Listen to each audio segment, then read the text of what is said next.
Mad Woman? Like, Mad 75 Woman? hard. I did go back to drink 75 hard. Flames, which means that I am a silver.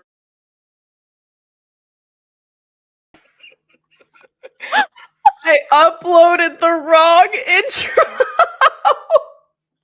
I did the one without the music.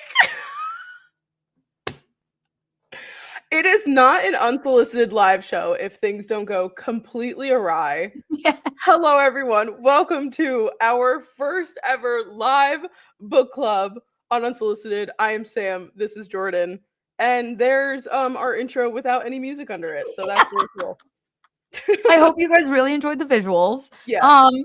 That was hysterical. I was so confused at what was happening because I heard silence and then I just heard us laughing. And I was like, where?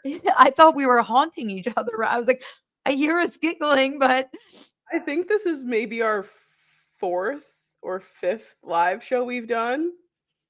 None of them have ever gone smoothly. no, we Like, always get ever. there. It takes us a minute. And it's so crazy too, guys. The way that we do the live show is exactly the way we record normally, just with nobody else watching. Mhm. But for some reason, we're just so excited and eager to hang out with you that we get overwhelmed, and this is what happens. Apparently. But I am, first of all, so freaking excited for this show. Like, it's like I don't know what it was. Like, this morning I woke up and I was like, oh my god, we get to talk about a book that we both read today. It's just like so exciting. I did screw myself over a little bit. Oh no. No, and all is well. Oh, Literally all couldn't be better. okay. But I was reading our book club book and Fourth Wing, and I got very into Fourth Wing, and due to my health issues that we alluded to last week, I like lost a week in January and I completely forgot. So I'm like, "Oh, I have time. I have time." Then I was like, "No, I don't have time." And yesterday I had to read like 140 pages, but we finished. I loved the book and I cannot wait to talk about it with all of you. Me too. I am so freaking stoked. And I did adjust my books back here for this reason. So I have Fourth Wing and I have Iron Flame. My Onyx Storm is delayed in transit. It's not supposed to get here till tomorrow. So I am suing Amazon for distress As you should. because yeah. So, but I made a few adjustments. I took away a few over here too, and I added a few. So you guys can never see them because my head is here, but I know that they're there. But yeah, we have some comments already talking about some football stuff. The football will be at the end of the show, but we will be talking about it. Like, Yes. please do not worry. But first things first, we are going to discuss the book Circe by Madeline Miller. Mhm. And overall thoughts, I know that we both said that we both loved it, but now that I read both Madeline Miller books that I was able to find. I don't think she has much more. I tried to look up other books that she's written, and there's not that many. There's one short story called Galatea, and I did end up listening to that as well. It's like a 45-minute short story, also very good. But this book, I think, in my opinion, I have not read books this way since high school. Like, I felt like I was able to absorb, and I think I like mentioned this to you as I was reading it too. I was like, I was able to like absorb and like critically think about this book, and not to throw any shade at these books, like, because I love them. I love our fantasy books and I love the romance and I love it all. But like, this was a really nice, refreshing book in which I was able to analyze and just break down some literary elements and like critically think about it. And it was wonderful. Yes. No, I felt the same way. And I agree. Like, this is not a dig on fantasy or romance because that's majority of what I read. I eat it up. It's phenomenal. But that's one of the reasons, which I know this is a book on your TBR that you're going to be getting to eventually. Mhm. The Invisible Life of Addie LaRue. Like, Mhm. that's another book that made me feel this way. Oh, Um, okay. Yes, like Addie LaRue, not to this extent, obviously, because the Greek mythology, there's so much like history involved in it just as is and information to absorb. So it's not in the same way because Addie LaRue is fantasy, but it's written in that beautiful, makes you feel and think kind of way, which, as you said, I think refreshing is the most perfect word for it. Mhm.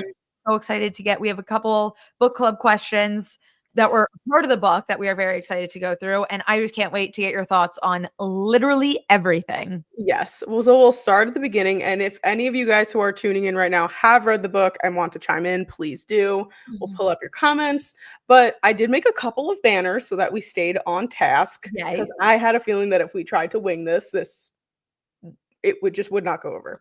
Agree. So the first thing that we wanted to talk about was Prometheus, who, to be quite honest with you, I thought was going to be a much bigger part of the story. He was not. He was in one scene in the beginning of the book where she goes and helps him, gives him nectar, and it basically just like forms her personality Yes. for like the most part. Like she just continuously thinks back to this one part, and we never hear from him again. And but like it was so crazy how it's such a small moment, and yet it shapes the entire book. Yes. I felt that way. I even I loved the way in Fable, like the comments after each chapter, because yeah. you were ahead of me, so like I could read yours. So I was going through and I remember at some point I was like, holy crap, like everyone that gets introduced dies or is sent away in some way. And I was like, where are we going? Like what is happening? Because it was like I was like, ooh, this is where the story's gonna go. This is where the story's gonna go. And every time they would leave in some way, and I was just like overwhelmed. And then obviously it all makes sense in the end. Yes, I'm really excited to go through some of these because I didn't realize that Jordan was like reading all of my comments, and she said that she was reading them, and I was like, I don't even remember what I said. Like I was just like anytime I just like had a thought, I was like typing it into Fable. Yes. I did a lot of quotes. I took a lot of quotes down that I liked. Which is good because we'll probably need those Okay. at the end of the day. But I do want to talk about Glaucus as well. Yeah. So Big see, thumbs down. huge thumbs down. So when it comes to Prometheus, I think he's the one that taught her or not taught her, but like opened her up to the idea of like human emotion. Like it gave her empathy. Yeah. And that shaped I literally have a note written down here. I don't know if Taylor Swift has read this book, but if she hasn't, I think she should. Circe is a pathological people pleaser who eventually realizes that she's a bad bitch. But in the beginning, like she saw the empathy. She was open up to empathy, and all the gods, like obviously, only care about themselves. And then that moves us into Glaucus. Glaucus. Yeah. I'm gonna butcher every name. I just read them in my head like, ooh. It's okay. He comes in. He's this wonderful, amazing person as a human, as a mortal, and then obviously Circe discovers she's a witch. She shapes him so she can spend all of time with him. And he ends up being a fucking douchebag. Yeah. A few comments on Fable that we have here from chapter 4. I said girlfriend wants a mortal dude so bad, and I think that goes back to your Prometheus comment because it's true. Yes. And then I said, did brother really think goddess was 20 or something? LOL. And then you replied, no, I didn't understand why he got so freaked out there. Like, bruh, she literally told you she was a goddess. What did you expect? Because like he was just like, are you old? Like, are we not the same age? I'm like, bro, are you like She's what? like, I'm literally 500. Like, Yeah. what the fuck are you talking And about? then Like, she was like, oh no, I'm going to like do a little white lie and like please him and like whatever and say like, oh no, we're the same age. I'm gonna age. Shut up. I hate it. I did like her character arc there, but in the beginning when she was literally like groveling at this man's feet who was probably like not even anyone of significance was like didn't like no, that. I saw myself within Circe many times just because she has this like she just looks at someone and she immediately thinks all good things in the first half. Yes. Until, and then I don't know if I wrote this quote down, but like at one point she's like, I've been an idiot for 1,000 years. I'm finally wise, or like something along that line. And it's so fucking true. Cause finally halfway through, I was like, bitch, figure it out. But like, I'm the same way. It's like, you meet someone, you don't think they're going to do anything bad. Like Never. you expect the best out of everyone. And that's exactly what happened to her. However, she was dealing with like gods and they're selfish and just conceited. Yeah. And they only care about themselves. So she was getting screwed over and over and over again. Yeah. And then like obviously she uses I forget the name of the plant, but she finds Moly. Was it moly? Moly was what she was using like throughout, like on the island. Whatever she finds, the flowers that she like crushes up and puts in his mouth to turn him into a god. Which also in my brain too, I'm like, okay, when this happens to you and you get transformed from a god, like a mortal to a god, it almost is like to show your true self and to like show you in the way that like this is such a weird way of putting it, but like the biblically accurate way. Like when people say like a biblically accurate angel is like so crazy looking, like that's what I think of. And like she gives him this stuff and he becomes just this ugly blue motherfucker basically. And he's just like, and you're just like, oh, well, that's because that's like your true form in a way. And then he's walking around all like, oh, look at me, I'm hot shit now. And obviously then he goes and she thinks that he's going to marry her and he ends up going and to Scylla. And like I'm excited to get into all of that because that is a crazy thing. But like, and then she's even like asking like even like her dad, and her dad's like, he's not gonna marry you. Yes. And going back to pathological people pleaser, I wouldn't marry me either.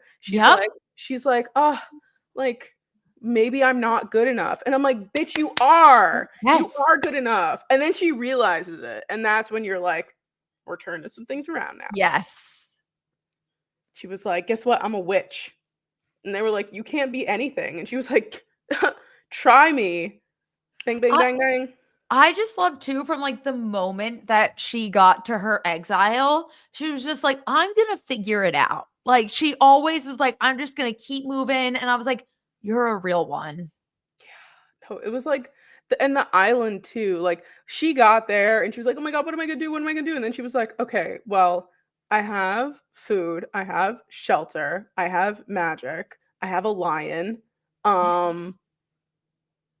What, like she was like, actually this kind of rocks. And I was like, you know, it kind of does. I don't know how you would feel about being there forever, but like she first gets there and she's like, you know what, all right, we can work with this, we can make this happen. And just being, you know, it's like you as a person need to grow by yourself, and that's exactly what she did. And then all these guys started coming in, and that she let it happen one time. And she was like, you know what, time to start screwing you guys up. Are you okay? I keep choking. Oh, okay. But I'm okay. Okay, perfect.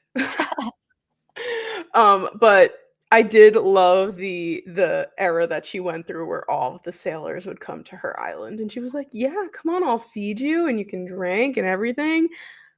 But then if you start to do some stupid shit, I'm just gonna mess you up. I'm gonna turn you into a fucking pig. And it's so funny because I was like, ha ha ha, men are pigs. This checks. Like, I thought it was so funny.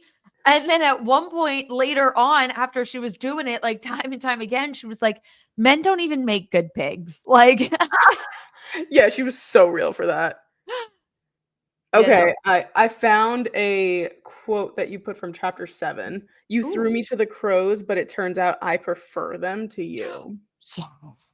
You said Cersei is eating them up. The way she's narrating, I know something massive is coming, which is so true. Yep. I'm going to see.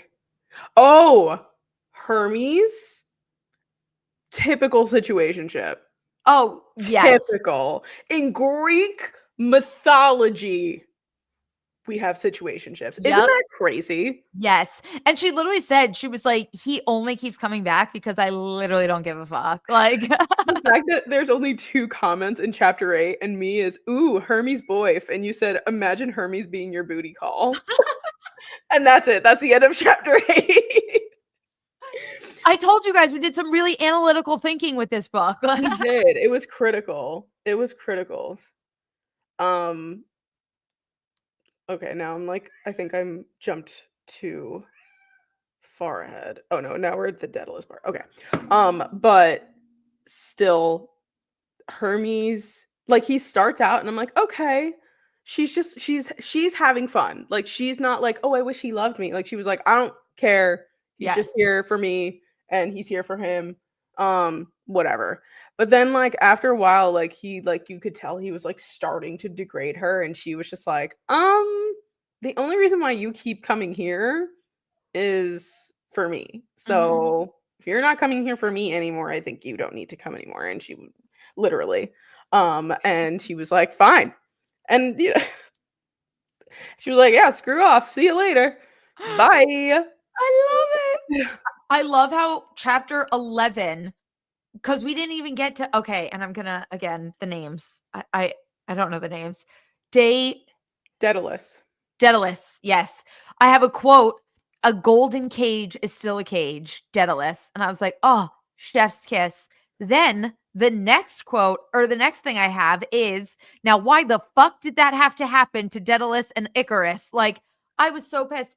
I thought another time where I was like, okay, this character is going to come into her life and going to be a part till the end. And that we would meet all these people, we would get attached to these people, and then they would die. And I was like, what the fuck? That one hurt me. That whole thing made me so sad. And then when they constantly talk about the lyre, I think Yes. that she has that's his, and everyone's like, oh my god, that's Daedalus's lyre. And she's like, oh, my friend loves Yeah. him so much. And I'm like, "Ugh, why you guys gotta keep bringing this shit up to her? Like she's mourning. It's fine." I know that was a rough one. And then obviously as time goes on, we get to the part where you would know Cersei, which is from the Odyssey, Yes. and Odysseus shows up. And when I was first like, I knew the story of the Odyssey. I read the Odyssey in college, and I just like did not remember anything from it apparently. Because like he shows up, and I'm like, wow, he's like not trying anything. He's talking about his wife, and he's like this and that, but then stays for months, and like obviously they're sleeping together, and he's like, oh, I miss my wife. I'm like, bitch, go home. Yep. What's if you miss your wife that much? Come on. I was literally like, where's the logic?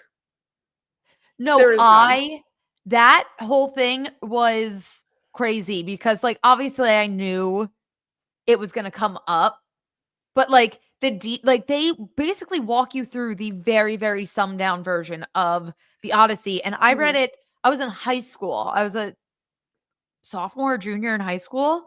And so like I do not remember details at all, but like I remembered Cersei, I remembered the Cyclops, like I remembered Scylla, like I was like, this is crazy. And it just feels like, when like you know someone, but not well enough for them to like tell you things. So like their base story, and then it's like you meet one of their friends and they're like, here's what actually happened. Like that's what it felt like. And I was like, I feel like this is like gossip. Like, Yeah. because like the story of the Odyssey, but then you're getting it from like her point of view, and she's like, yeah, like he did this shit, like whatever. Like, Yeah. No, and she like I feel like she also like really not I don't want to say dumbs it down because she doesn't. She just like makes it really minuscule. yes. And because she's been alive forever, and this guy's immortal, and he goes off and he does his like whatever hero stuff that Odysseus does. But she's like, this is how much that matters in my life, Yes. basically. And like to everyone else, they're like, the Odyssey, Homer, blah blah blah. And she's like, but it's like a blip on my radar, Yep. really. But then it becomes a much bigger blip Yes. when Telegonus is born. Yes. And that's when she becomes a mother. And she, I think, gives a very, and obviously neither of us have ever experienced being a mother before, but I now have friends who are mothers, and I feel like she gives a very honest Yes. way of saying, like, "This shit is hard, I'm doing it by myself, and sometimes I don't like my kid." And, Yes. like, not that she, well, I think maybe she does say she resents him at some point, or, In like, the when regrets he was it. a baby, she definitely did. Yeah, but then as he's growing up, she's just like, "Okay, like, I'm learning to be a mother," but, like, she's very honest about that. She's like, "Motherhood is not this beautiful thing all the time." Like, obviously, you will have your moments with your kid, but, like, she's like, "This shit is hard, and I'm doing Yes. it by myself, and I'm a freaking goddess, and it's still hard." And I was Yes. like, "I respect that," because as Yes. people who Uh, are mothers, it's not easy all the time. and she said at one point, she was like, "I don't need sleep ever. Like, I'm totally fine." And she's like, "And I can't even keep up with, like, the washing, the feeding." And, like, she always talked about, like, the 3 meals a day. Like, "I Yeah. don't understand the 3 meals a day." Like, and at one point she said something where she was like, "For people who have, like, such short lifespans, like, they sure have, like, a lot of shit to do." Like, something along that vibe. And I was like, "Girl, you are so real, and I'm so tired." Like, That was so real. It's like, and me too. I'm like, "Damn, why do I have to eat 3 times a day? Give me, like, 1 good breakfast and, like, let me live through the day." Eating just gets in the way all the time. yes. It's so valid. It's so valid. Something that we kinda glossed over, in the beginning, but it is a factor throughout the entire book, is Cersei's relationship with her dad. And Helios is her father, god of the sun, and everyone knows him as the guy in the chariot in the sky and, like, whatever. And basically, she's just like, "So my dad hates me, Yep. doesn't love me, doesn't think I can do anything, loves, shoot, I forgot her brother's name, but Oh, her brother 80s? Aedes, that's what it is. Yeah. The only reason I know how to say all these is because I listened to the audiobook. So, Oh, I yeah, listened to it, so they pronounced it correctly, I'm assuming. Um, yeah. that's the only reason, otherwise, I was, like, doing, like, some research, like, reading on some things and, like, seeing how some of these names were spelled out, I was like, "I would have not gotten this if I No. didn't hear someone say it to me." Yes. Um, So but yeah, but IEDs? yeah, but, like, Aedes, typical youngest boy in the family, Yeah. basically is just like, "I'm gonna go and, like, rule a kingdom. So, bye." And she's like, "Wait, like, I, like, raised you." And he's like, "I don't give a fuck." And you're like, "Damn, son, okay." And she, like, it just completely gets glossed over, but obviously, her father gives him this, like, kingdom to rule or whatever. I don't even remember what it was, but he's just like, he's a god. He has a lot of kids. He's got a lot of, wives or lovers or whoever. And she makes it a point, we'll get towards the end of the book, but she makes it a point to, like, be like, "I am settling my daddy issues Yeah, today." And she did. she did. She ate hands down. That's actually what I was looking for. I can't remember what chapter that happened in, but I wanted It's to like one of the last chapters. right? Um, oh, here it is. Cersei ate hands down when talking to her dad. Deadbeat god of a father. Damn, Jordan, tell me how you really feel. He was a deadbeat god of a father, like, Yeah, he Jesus was. Christ. I mean, and I understand, like, if sh like, again, they have a lot of kids, priorities and everything, but, like, holy shit, and the fact where she was like, "Not only did you exile me," she's like, "It's not like you just abandoned me." She's like, "You allowed," she was like, "You could have stopped all the things that were happening to me, like, you had that power, like, I could have been on this island, but I could have been safe, and you let the men come to shore. You didn't steer them in other directions." Yeah. Like, she was like, "You did this to me." Which was, very real. And the fact that he was like, "You can't talk to me like this." And she was like, "Why?" She was like, he was like, "No, daughter of mine." And she's like, "Then don't fucking call me your daughter. I Yeah. don't give a shit." Yeah, Like, also, she was like, "What are you gonna do? Exile me? Kill yeah. me? You've already done that. Like, I'm gonna do whatever the fuck I want now." Yes. And then he literally realized that, and he was like, "Damn, okay," and then left and was just like, "Whatever." And he like kind of like storms away like and you're like, uh-huh. And like very obviously Sure. she won that whole situation. Yes. But something that I loved, and I loved the like so my brother read this book too. He wanted to also kind of know what was going on, which I was like so appreciative because it's not at all a book that he would read, but he did read it. And he was like going through the book and he was like texting me updates. And I was like, I can't wait for you to get to like the second half or like towards the end of this book because that was my favorite part. Like Yes. the whole thing where, you know, Telemachus and Penelope come and stay on the island with them is like such a wonderful character arc for all four of them that I was just like, how is it possible that this author was able to do that? Like Yes. all of them change and you watch them change.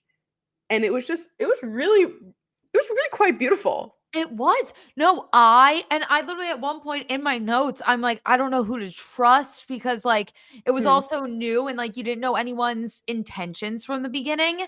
And then all of a sudden she Right. started like sitting down at night and having the conversations and like getting to know Telemachus. And did I just say that right? Hmm. And like you could tell that he was like just very open and honest. And she's like, okay, like we're safe here. And then she was like, whose idea was it to come here? And then you get a little nervous about Penelope and you're like, what's Penelope's motives? Because like in Greek mythology, you never know. Yeah. Like Yeah. people are shady. And then Penelope opens up and you're like, no, like this was just a girl who really loved her husband. And like when Penelope even like she didn't snap, but she like put it, but she was like, he would have told me when she was like, I didn't know if you guys knew. Like that's when Penelope was like, no, like I know he went crazy. I know he wasn't great, like clearly, but she was like, he was real and I loved him. Hmm. Um, but yeah, no, and I agree. The way the relationships all came together, they all needed each other so bad. They did. They did. It was like crazy how it's like you know, well, first of all, too, it was like Telegonus. I think Cersei named him Telegonus with the thought that no one would ever Yes. find him. So then obviously when Telemachus and Telegonus meet, it's like, oh shit, we kind of got the same name. And we also got the same dad, but we got different moms. And like it's like them as young boys too trying to figure out the situation. So it was like every single one of them had a relationship with another one. So you had Cersei and Telegonus, mother and son, Cersei and Penelope, who ended up being kind of like buddies, which Yes. was cool. They were like Um, friends. yeah, they become friends. Then you had Penelope and Telegonus. They almost like son swap. Yeah. Like and like because like Telegonus is the son that Well, like not in well, that way. Not cause all that. It gets a little gets a little shady in some yeah. spaces, a little gray area there. But Telegonus is kind of the son that Penelope wanted. Telemachus is kind of the son that Cersei wanted. And obviously, as Telemachus grows up, we go into this whole other type of relationship between him and Cersei because they end up becoming lovers. And at first, when I was reading it, like I was like, wow, what a like weird like relationship to have with like your your son's father's other son that's not related to you in any way. And I was like, this is like weirdly like not romantic. And then it literally like like immediately I was like, oh, never mind. There it was. I no, I got a vibe literally when they were like like the way she would like talk about him and like the way he would look. I was like, do they want to fuck? Like I was like, what? And I was like, there's no way. Like there's literally no way. And then There's I was reading and I was like, oh, if there's a will, there's a way. I Like, mean, and it ended up like Penelope was like, I love it. Like whatever you guys want to do, yeah. do. And I think that support too kind of like you as the reader are like, okay, this is okay. And it's Yes. weird, like if you think about it like in modern times, super weird. Yeah, But you're sleeping with your son's brother. correct. And like so she slept with Odysseus and then she slept with Odysseus' son too. And we didn't even mention on top of this all that Telegonus is the one that kills Odysseus when Yes. he goes on the That, trip. yes, that crushed me. It was I can't like he coming back and him telling her was so like and like he like couldn't even like he was like, how do I tell my mom that I killed my dad by accident? Yes. I will never get over though, not to make that light, but at the end when he like tells her everything and she's like, my poor son. He's like, and by the way, Telemachus and Penelope are like here. And Yeah. she's like, pause. Yeah, Like, yeah, and he was just like, it's like when you invite your friends over to your parents' house without asking. You're like, by the way, they're already here. They're in the house, and you're like, well, gotta be polite, yep. gotta be No, nice. literally. Can't just And it like was like, shoot them out the door. she was like, you know, he has every right to kill you, right? And he was like, no, no. And then on top of it all, there was also Athena, Yes. um, who was trying to take Telegonus from Cersei, and she had to do this whole witchcraft thing around that to like stop her. And at the end, she tries to take Telemachus to whatever, I think it was like a kingdom, right? Or like Yeah, somewhere in Italy. some sort of ruling. And Telemachus was like, no. And that's when I was like, oh, they're foils of each other in the way that like Cersei wanted to like Telegonus to be like Telemachus, Yes. and it swapped. And then Telegonus was like, I'll go. And Cersei was like, hold up. And then she was like, wait, but if Telemachus is saying, perhaps here. And then when they jet, Penelope's like, yeah, I'll just stay here. No, I'm gonna be a witch. And Cersei was like, fucking bet, girl, do your thing. I'm gonna go fuck your son. And she was like, word, bitch, let's do it. That is how the book unfolds. That is literally the ending. Yeah. So oh wait, we didn't even I was gonna say let's jump to the end of the book. This was my favorite thing in the world. The whole I think it's Scylla. Scylla? Scylla. Scylla? Yes, I believe that's how they said it. Okay. So Scylla was the nymph that Glaucus marries instead of her. Mhm. And Cersei, it's her first like act of being a witch. And she turns Scylla into this awful monster that is like the monster of Greek mythology for the most part. And Yes. you're like, wow, Cersei did that. And several times we meet Scylla because she is going back and forth on these boats, and these people are always trying to defeat her or like go past her Mhm. or whatever.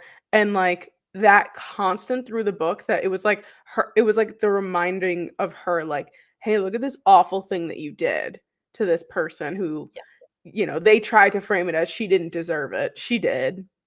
And To her bitchy sister was like, "Oh yeah, like every person that dies is on you." And she's like, "I know. Like shut the fuck up." that was a weird part, when they like call her back to For the like be there bowl? for the birth Yeah.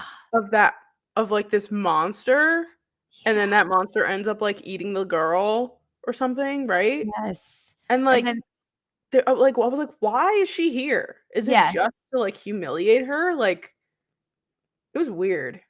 I think and that was the first time I don't really I need to do more reading into like the purpose. I know what she got out of it because that was the first time her sister was like, I'm actually like you. Like, I don't give a fuck, but I just know how to pretend. She was like, you just sit around. That was the first time where she was like, you're literally a people pleaser. You sit at dad's feet. You don't do anything. Like, da da da da. And that's the second time she heard that now because I, Aedes, Mhm. he also said, he was like, "Bitch, if you never told them that you did this, they wouldn't have cared. Like, you just tell Yeah. the truth. You just tell everyone you're open, you're da da da." And then she was saying the same thing. So I know there's some meaning there. I don't know if it's just like that reoccurring sibling theme of like they're Yeah. telling you what you're not seeing, but I don't fully understand what the bowl was. Yeah, it was a little bit of like a weird offshoot like journey for her, but the overall like way that Skilla represents like this is what Cersei made. She made this awful thing that kills people and this and that. And then the first time she meets her, she just puts it at bay. And it's almost like the way you feel about other things in your life that you do. Like you kind of ignore it or just like put it down just for a second. You're like, all right, don't even look at it. Don't look at it. Don't look at it. We'll pass it. And then you forget about it. But then you constantly get reminded to it every time someone shows up to your island. Oh, we had to go through Scylla. Well, we had to go through Scylla. And finally she was like, I gotta put an end to this. And she goes and turns Scylla to stone. And like she does it. Her and Telemachus was there. I don't really think he does much. He just kept the boat upright. Yeah, he was like just moving the boat, and Yeah. but she did everything else. She had the whole plan with the goats and the one with the thing on its neck. And I was like, that took so much planning. And she was able to like one, own the mistake, two, find a way to fix the mistake, and three, remove her to then stop everything that she's ever done. To Yep. turn her to stone, she falls and like the whole thing. And then it's like, then they're like floating away and she's like, it's over. And she like, it's like, even me as the reader, I was like, oh, I feel like so much lighter Yes. knowing that Scylla is not around anymore. Yes. It's just, I loved it. I loved that whole part. And she literally, like, she alluded to it where she was like, there will be no more blood on my hands. Like, everyone's free to just like roam the which it was just like so came poetic. so full circle. And I think it really completed her character arc and character development as well. Cause she went into that, like, I'm not a great warrior, blah, blah, blah. But then like she did it. And it kind of shut down like everything everyone ever said about her too. Mm-hmm. No, it was wonderful. And I really just like the fact that it started at the beginning and it ended at the end. And it wasn't the plot of the story, but it was this overarching thing. Like I was like, I just loved how it was just always in the back of your brain as the reader, which means it's always in the back of her brain. And that was like what I just loved that. And also the end in general, like giving up her immortality. Well, what's interesting, in my opinion, it kind of gave, I don't know, you've never watched The Sopranos, but The Sopranos kind of ends in a way that's very up to the viewer to decide what happens. And I think that this was the same. It's like, so she makes the potion and she's like, I'm going to drink this so that I can be mortal. And then she drinks it and then the book ends. So you actually never really know if she turned. So it's interesting that you say, yeah, she turned. But in my brain, I'm like, well, what if she dies? Or what if it doesn't work? It's like, it's kind of up in the air. And that's like when the book ended, I was like, you don't know what happens. You just assume that, like that. And that's what made it so like, oh my gosh. See, I learned nothing from Cersei because I was like, of course she turned human and they live happily ever after. Because that's what, that's the comforting thought, it's like everything's fine, but they don't say, wow, now I'm human, now I can live out the rest of my lives. They just say she takes the sip or she takes the drink and then the book ends. So you never know what actually is the fate of Cersei. It could turn her into a monster, it could kill her, it could not work at all, or it could turn her mortal. That's what I was like when it ended. I remember I was listening to it and it just ended. And I was on the bus. It was like 7:30 in the morning. And I was just staring out the window like, holy shit. That's crazy. Like, you'll never know. We'll never know. I guess we'll never know. But that's so poetic. I'm going to choose after everything that, I mean, granted, it is Greek mythology and Greek mythology is ruthless. So the more realistic option is that something happened. However, I'm going to choose to believe that she drank it, became immortal, had her babies, had her little girls, and they lived out the rest of their days. And that's wonderful. Like, that's a wonderful ending. Yes. It's just, I just love the fact that it's like up to you as the reader. What are you choosing to believe? Unfortunately, in the back of my brain, my first thought was oh no, something bad's gonna happen. But I think that I'm just so prone to like these books ending so crazy and like especially Greek mythology, there is no happy endings in Greek mythology, you know? Like No. you have your heroes and like they have their heroic moments and everything. But at the end, like they die. Yeah. Something happens, you know? Everyone suffers in Greek Everyone mythology. suffers. But again, like I could be like there's no right or wrong answer, which is lovely. And I love that. And I loved this book. I did too. I really, I'm glad we really read it do. together. No, me too. And also because so we both have read, and I looked on Goodreads. You're right. She has like no other books, which Yeah. is very unfortunate. Hopefully she writes more. But in comparing Song of Achilles and Circe, in my Yeah. review, I said plot wise, like if you are looking for like a strong plot, Mhm. Song of Achilles is better. I agree. But if you are looking to like feel something, if you want like a strong female protagonist, Circe is, and I love them both. They're both a 5-star read, in my Agreed. opinion. Agreed. I definitely felt I think that us as just women, I connected more with this book, Yes. but I loved the story in Song of Achilles, and I did love when they, like, mention Achilles in the book, and I'm just like, "Same universe," even though we already know we're in the same universe, but I'm like, "Oh, they know each other. They know, they're talking," and then they brought up, Patroclus, and I was Yes, like, "Everyone knows that they were lovers. Everyone knows that they're gay." Like, I everyone was like, knew. "Oh, love that, love that." It was just so good. But yes, I definitely agree with that. But I do give each of those books 5 stars because just of the concept in general of just going back into these Greek mythology stories that are so well known, but then doing it from a lesser person's point of Helen. view. Yes. Genius. It's I like eat this up. I actually went and Googled like other books like Song of Achilles and Circe and added a few to my Ooh, Goodreads. There's one that Aaron, I think you already read it. I read it. It's not like Greek mythology in this sense, but it's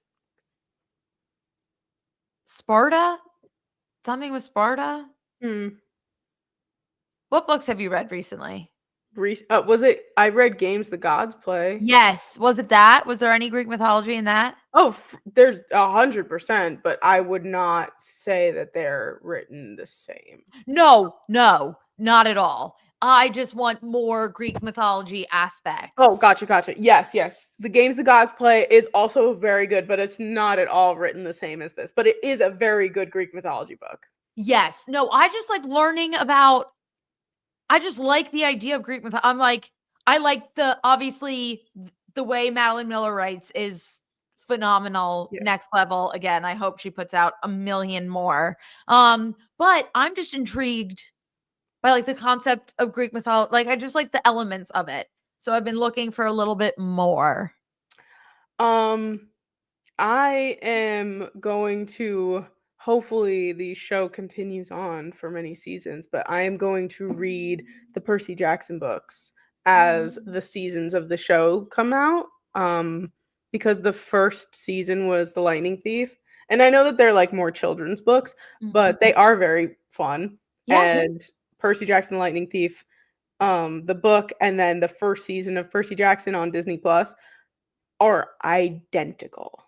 They do such a good job, and the second season's coming out, and I've already read the second book, and then I was, like, partially in the way of the third book, and I was like, "You know what?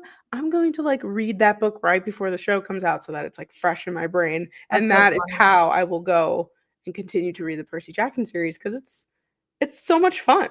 It is. That's what I think I may listen to before the show comes out. Great, great listening book. Yeah. Oh, did you already do it? No, but I've listened to the first book just, Okay. like, in passing, like, just, like, to listen to it. And then there's also podcasts.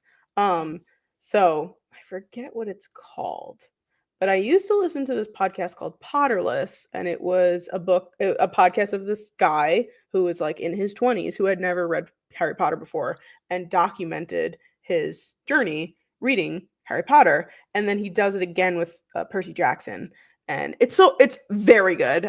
Sarah is the one who turned me onto that.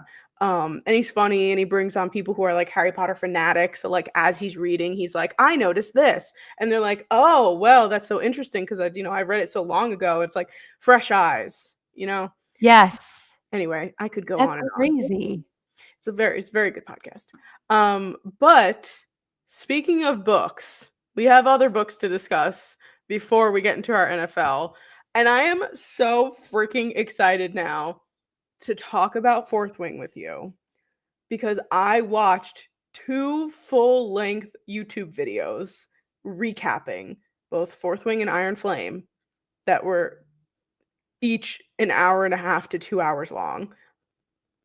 I watched it simultaneously on Monday while I watched the College Football National Championship.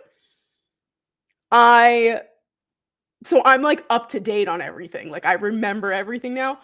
So please tell me, spoilers for anyone who's read Fourth Wing.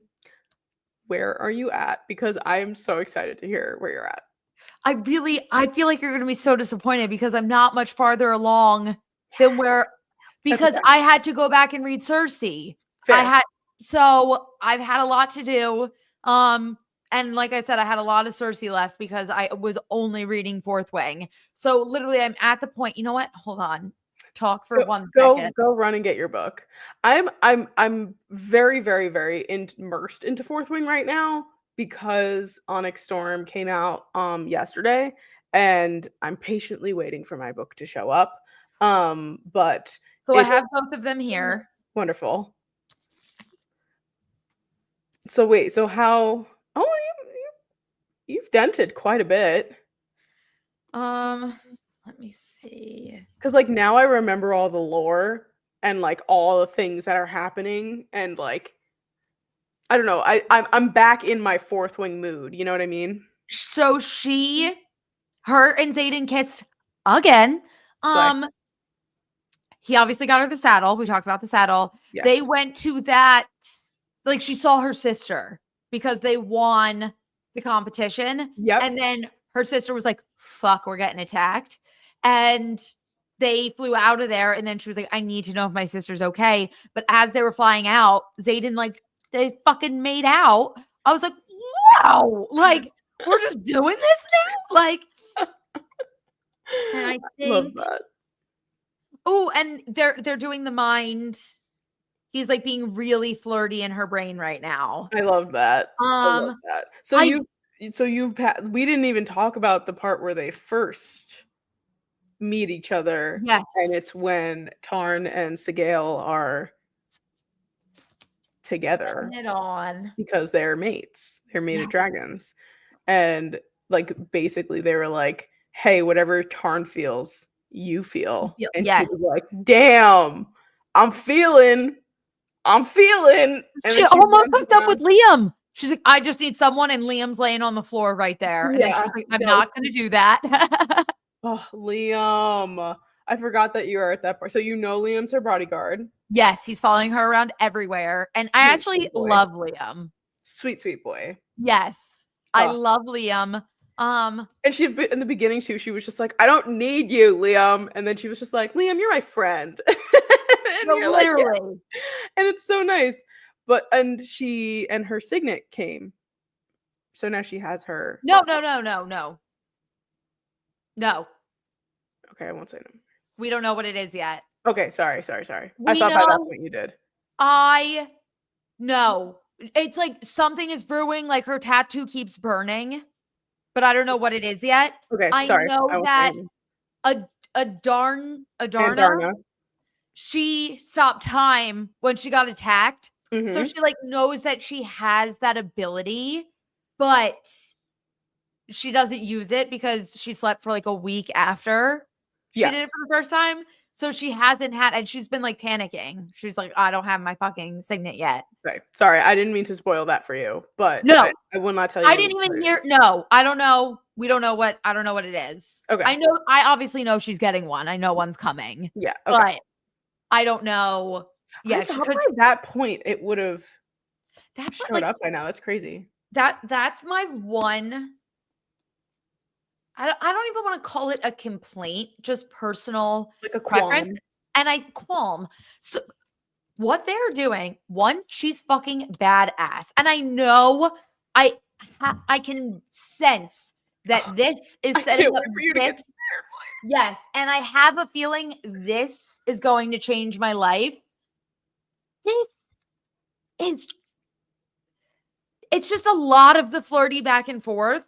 And I'm like, I love them. I love her. I love him. I want them to be together. But I'm like, you guys are at the coolest fucking college with dragons. You are getting teased that your school isn't telling you half the shit that's actually going on. You have this awful, I'm like, let's fight someone. Like, I want more of like the games and the action. And I just feel like they're so caught up in like each other right now. And I understand you guys Mhm. have the sexual tension. I have a feeling they're mates, if that's even a thing. In that, like, I don't know Right. where it gets to, but but I'm just like, over, like, I want more of like I'm like, we get it. You like each other, get together.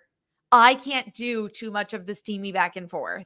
Okay, very fair. I That's what I'm will, realizing. without like spoiling anything, Iron Flame will do that for you. That's what I had to feel. Because I'm like, with fantasy series, it's so different than regular books. Because, There's like, so much world building. yes. So, like, I fully get it. And I'm like, I have a feeling I'm going to be very passionate about the two of them because you understand everything. And, like, it is really cool, like, watching them fall for each other. Like, I like it. I love it. I love it.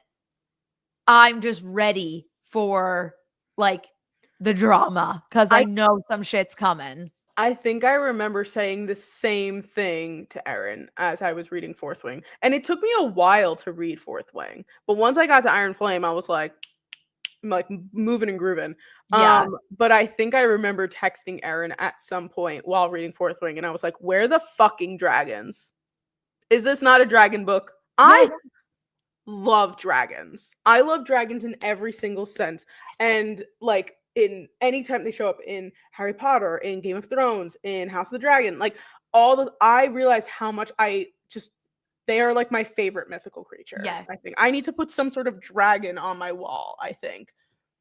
So when I was reading a dragon book and there were no fucking dragons, I was like, where the fuck? But I will say, just be patient and it will, what you're looking for will emerge at some point. Yay. All right. Perfect. And that's, again, like, that's not even, that's why I was like, I don't even want to call it a complaint because, like, I know where we're going. And especially once you told me, like, I initially thought this was a trilogy. Once I found out that it's written out to be a 5-book series, I'm like, okay, I get it. I get it. It's a lot. And actually I'm like I wouldn't say I'm upset that it's not 3 books.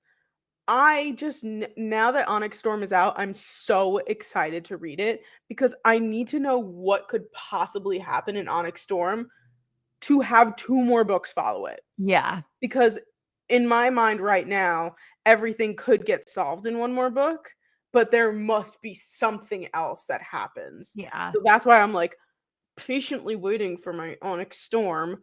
And once it comes in, like I'm literally sitting my butt down and I'm just reading.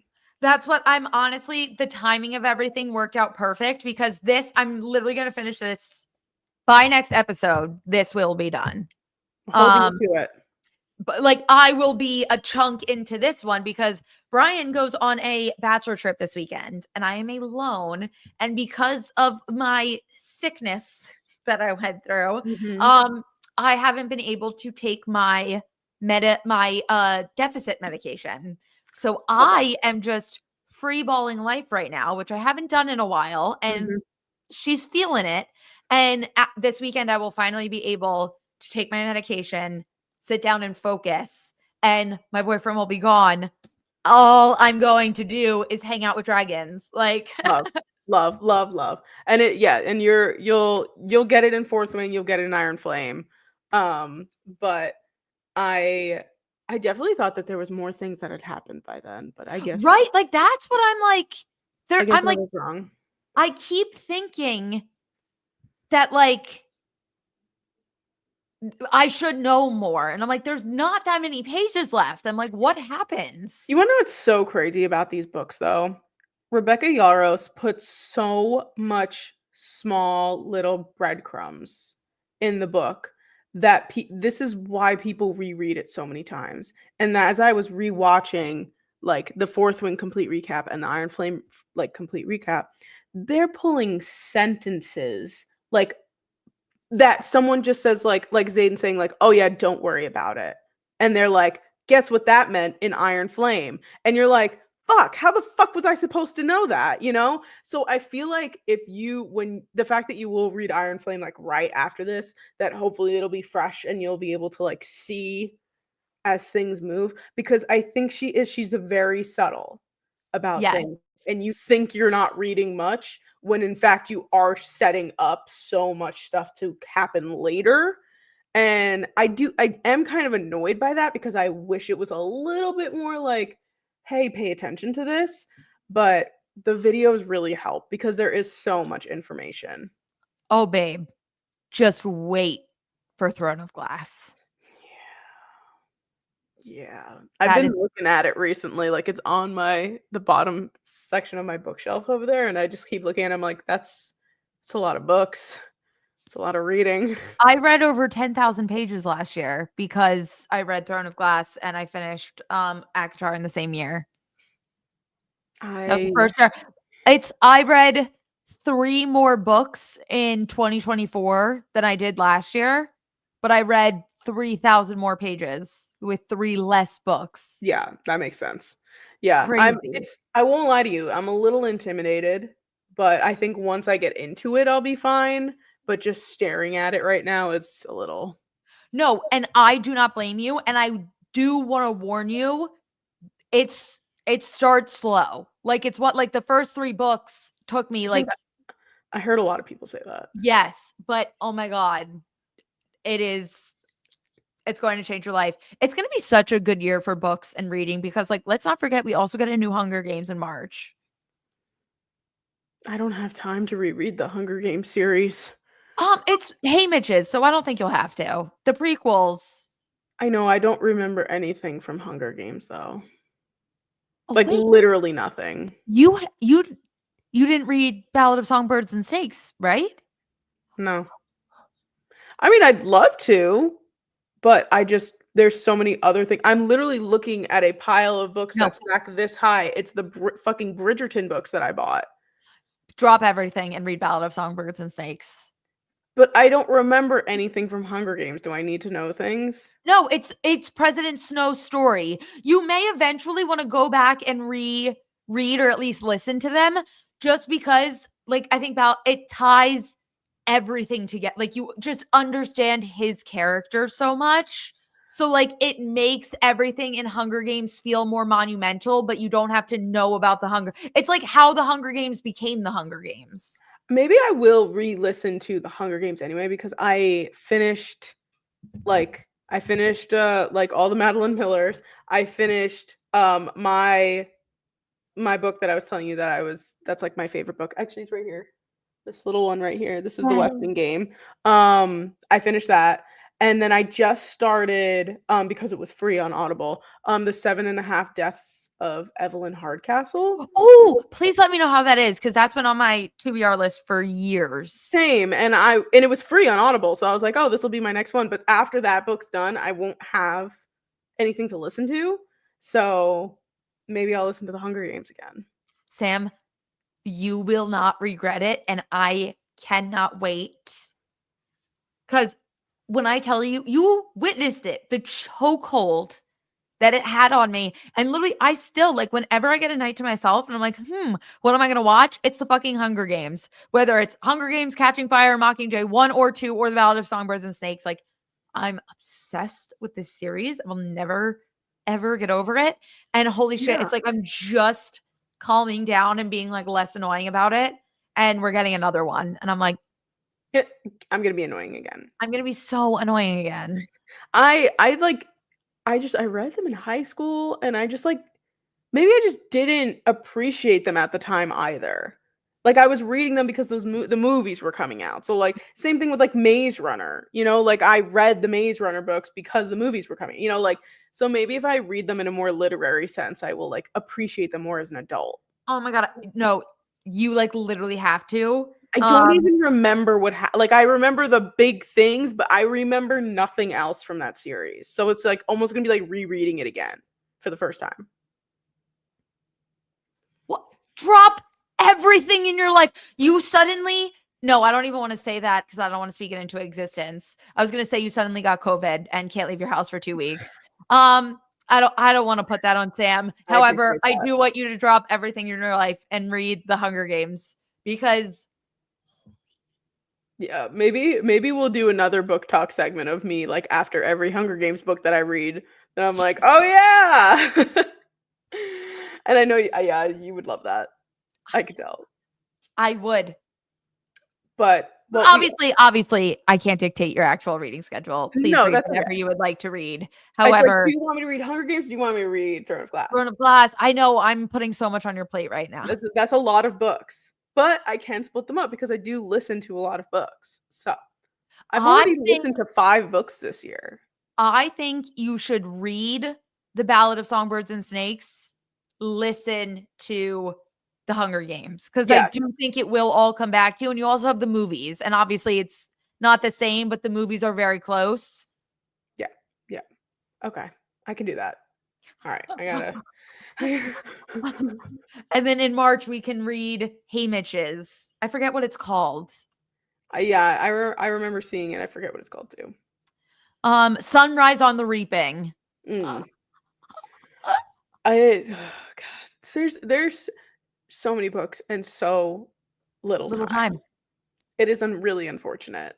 I added 17 books to my to be read list the other day because Goodreads, I was looking at my Goodreads challenges and you have to like read certain books. And I was like, oh, like a lot of these sound good. And I just kept adding. And I was like, and I'm like, my to be read list is already 200 books deep.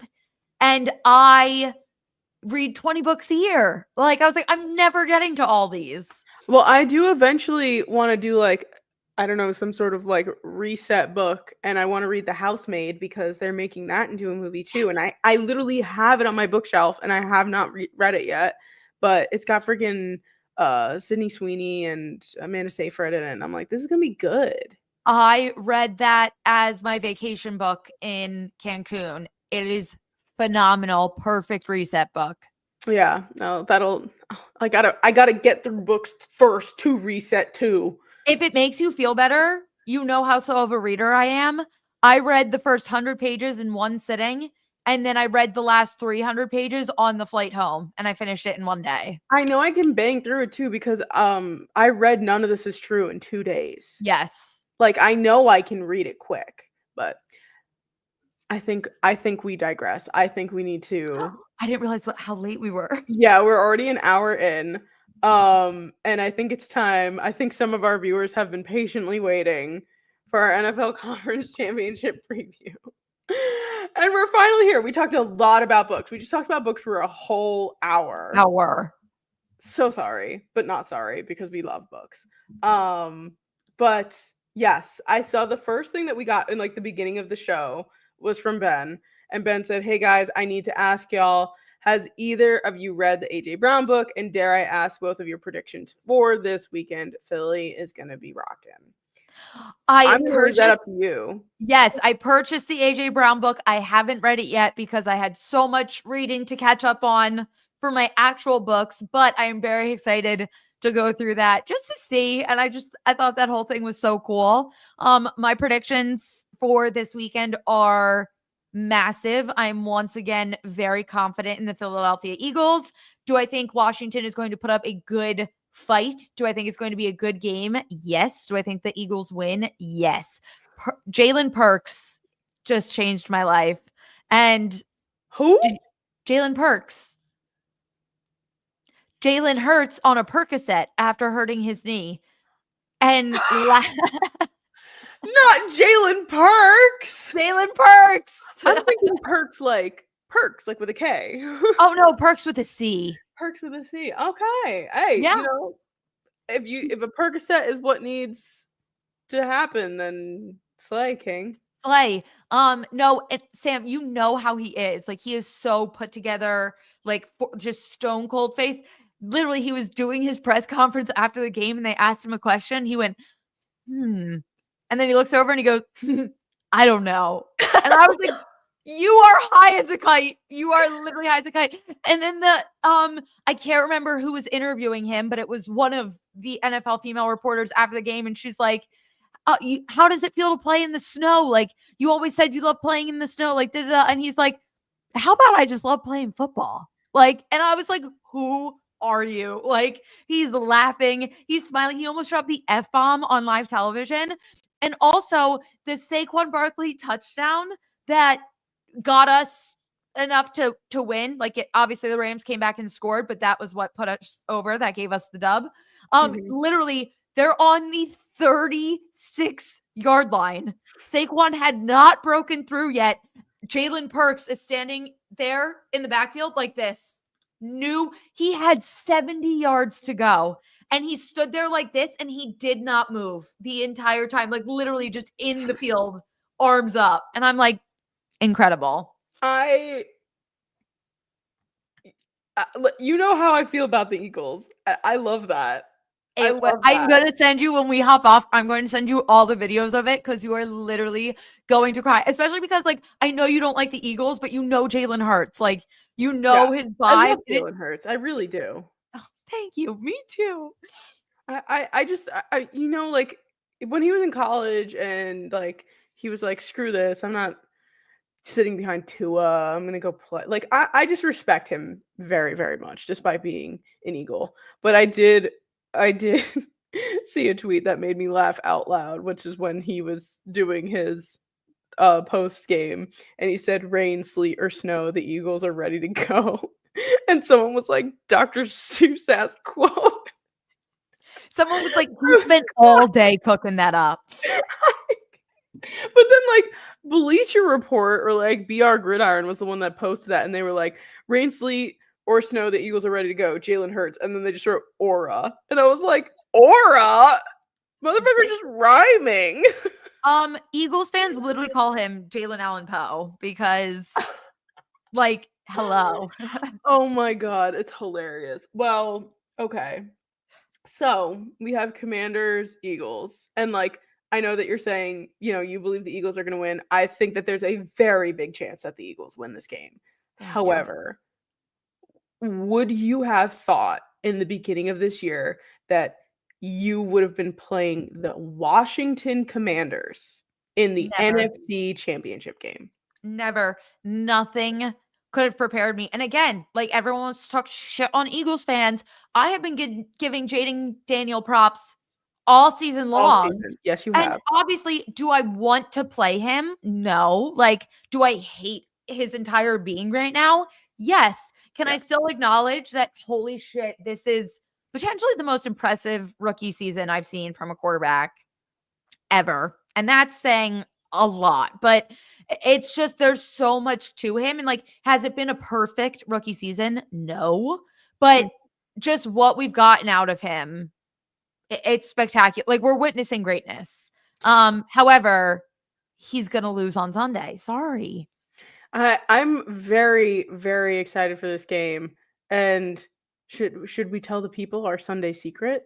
Yes. So, since Brian will be out of town, I'm going down to South Jersey to watch the games with Jordan on Sunday. And of course, because we'll be together, we will make it a point to make some sort of content. We will have to discuss what that content is, but please expect Sunday content from us because it is going to be so much fun. We haven't seen each other since my wedding. That's disgusting. No, you're right. No, I saw you in June for my wedding, and that was the last time I saw you. So we're back to our regular schedule program when Jordan and I see each other once a year. But we will make it a point to not only see each other once this year. But I will be going down to spend Sunday with Jordan, and I'm very, very excited for it. So it is going, I literally was thinking about it. I was like, damn, I have to watch an Eagles game with Jordan, and it's going to be the most important Eagles game of the year Mhm. for her to be. So it's going to be a very intense environment.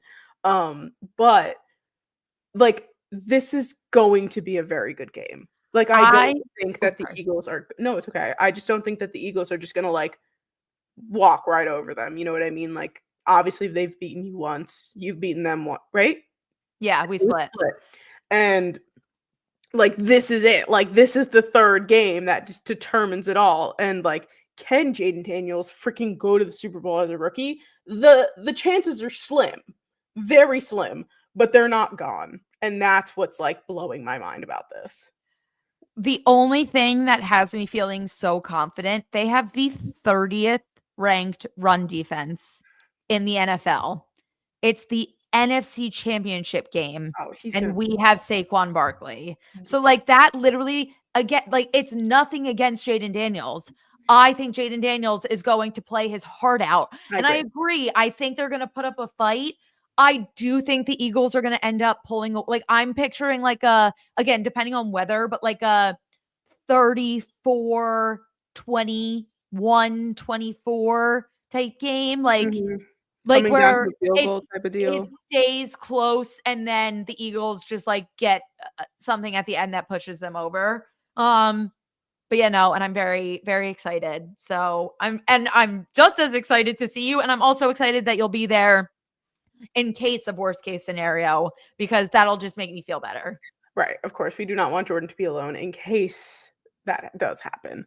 Which it's not going to. The Eagles are winning the Super Bowl this year. I've been saying it since day one. I would just also like to go on the record before all Eagles fans that follow Sporty Jordy come for my fucking throat, because I know they are, and return to that video that we posted where I said that the Eagles would not go to the Super Bowl. Formal apology. I'll eat my words. Okay. At the time, like, is it Brian? Brian! Hi. But yes, I'm just apologizing in advance because if you think about it at the time that I said that, I think it was a very valid thought process. As It was a because I think we had that conversation when the Eagles were 2-2. yeah, they were not like they did not look like a Super Bowl team. Yes. So no one come for my throat, okay? I will eat my words now. But they're on a tear and they look incredible. Saquon looks incredible. Did you see Daniel Jones was in his box? Yes. I literally like my heart, my little Giants heart was like, "Oh, I love that they're not on the Giants anymore and they can go live their lives and be supportive of one another." Like They're genuinely. free. I was like, "Oh, they're friends. They're buddies. I love it." Like it's just so happy. And also we have to have the conversation about Josh Allen once again going up against Patrick Mahomes I'm gonna in wear the my Josh playoff. Allen shirt on Sunday. I want you to know that. I'll wear my DeMar Hamlin jersey because I want a Bills Eagles Super Bowl. This is what we agreed on this. They need to follow up. Like Yes. we made this decision together. Jordan proposed it to me. She said, "How about Bills Eagles?" And I said, "I will accept your proposal." So Yes. now it's time. I watched a TikTok. My TikTok is currently just like all Bills fans just like praying. And it was literally a guy in a Josh Allen jersey in his car, like hands up over his steering wheel. And he's like, "Please, Josh Allen, this upcoming Sunday, bring us forgiveness from the Lord." And I'm like, comment, bookmark, repost. Please, for the love of God, I will not I will be so unhappy for it with a Chiefs Eagles Super Bowl. I will be so unhappy. And for like an NFL fan, like in general, I totally get that. I'm not I would much, much, much rather prefer the Eagles to play the Bills. I just think it would be more fun. But I'm also, but then this is a dangerous game. Say Eagles make the NFC Championship game, or say the Eagles win the NFC Championship game, make it to the Super Bowl, Chiefs win, we get a rematch.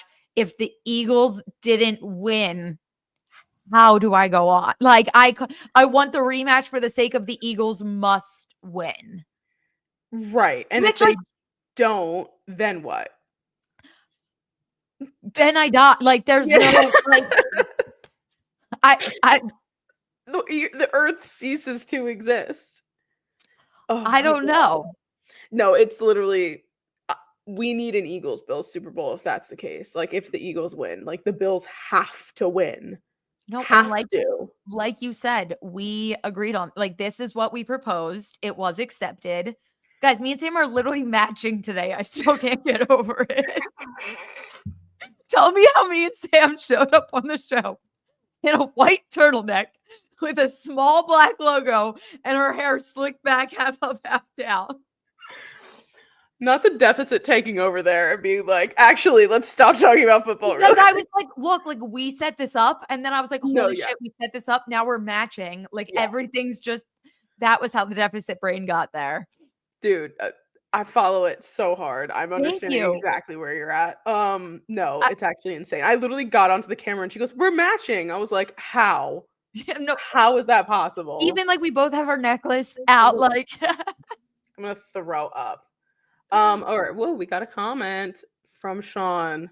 So I've been seeing a lot of people criticizing Hurts for not having a lot of passing yards. My thought is that I don't care how many yards Hurts throws, or as long as we win, that's what matters. Would you agree? absolutely.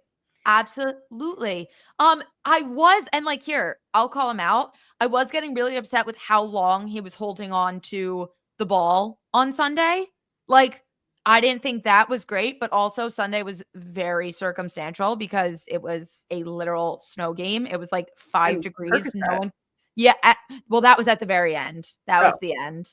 Um, but no, I think the hate on Jalen Hurts is completely unwarranted. And I've been making the Jalen Hurts, Josh Allen comparisons all season. I literally texted Sam about this earlier this week. And I was like, if you are sitting here saying that Josh Allen is an MVP, like should be in MVP conversations, if you think he should win, then you are not allowed to hate on Jalen Hurts yeah. because they play so similar. They are neck and neck in everything. Josh Allen is put on this high pedestal, and Jalen Hurts is an average quarterback, worst quarterback coming into the postseason. Like, it's just ridiculous. Jalen's a game manager. I trust him with my life.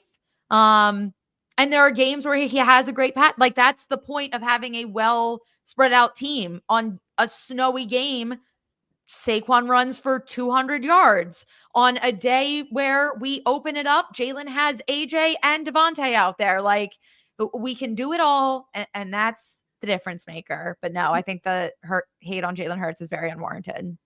I would actually I would agree though, because I think I am what? I said thank you. Oh, I I thought you went anywho, and I was like, Oh, oh no. damn, okay. I was like, damn, I was agreeing with you, but but yeah, I like genuinely, and I've said it multiple times on the show that I do believe that Lamar should be MVP this year. I agree. It just makes the most sense. And obviously coming from me, who is obsessed with Josh Allen. I love Josh Allen. I think he deserves the world. I also like literally my TikTok right now is Onyx Storm, Joe Burrow, Josh Allen. Actually, let's put it in order of how many things I'm getting. Joe Burrow, Onyx Storm, Josh Allen. Literally, I don't know what it is. Like, Joe Burrow is not even in the postseason. I'm getting so much Joe Burrow content. It's like kind of absurd.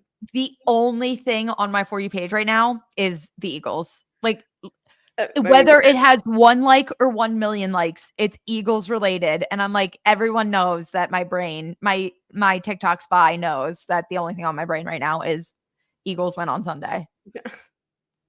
And I see it too, because then you repost it and then it shows up on my feed, and I'm like, would not like to see. It's not your fault. I don't want to see the hype up video for the Eagles. That's but what were we talking about? Jalen Hurts. You respect him. You think Lamar Jackson MVP. Yes. Oh.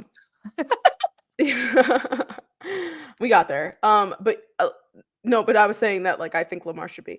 But going back to Josh, the fact that like this is his 4th time playing the Chiefs in the postseason and not winning. Like, it is just and everyone was talking about like, how could it possibly happen a 4th time? Because the Bills lost 4 consecutive Super Bowls in the 90s. I don't know if anybody remembers that. Yes. But And that's what like is making me concerned. But and I know that we're like still think that Josh Allen is playing at a level right now that is not what we've seen from him in the past. And I'm like genuinely think that we like I'm on the fucking Bills team, that the Bills can beat the Chiefs. Because the Chiefs, and the thing is too, I'm just nervous about the officiating with the Chiefs and everything like that.